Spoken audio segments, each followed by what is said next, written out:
আসসালামু আলাইকুম মামা। বেটা অসহায়ের মতো বইয়া রইছ।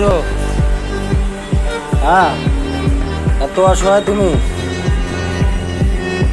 পাবলিক তো তোমার দেখলে আগে করোনা করবো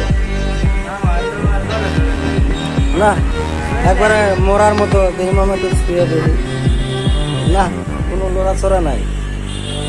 আমার মামার দোকানের ব্যবসার অবস্থান দেখে মামার জবান বন্ধ হয়ে গেছে, মানে ক্যাশে চেয়ার থুয়ে সাইডে চেয়ারে বয়ে রয়েছে। এই হলো আমার মামার অবস্থান।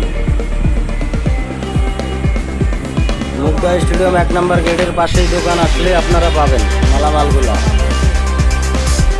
আমার মামার লড়ার লাগবো না, মামা মানে বোধাই হয়ে বয়ে থাক।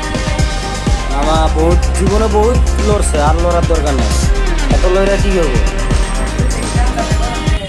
না, আর দেখার লাগবো না।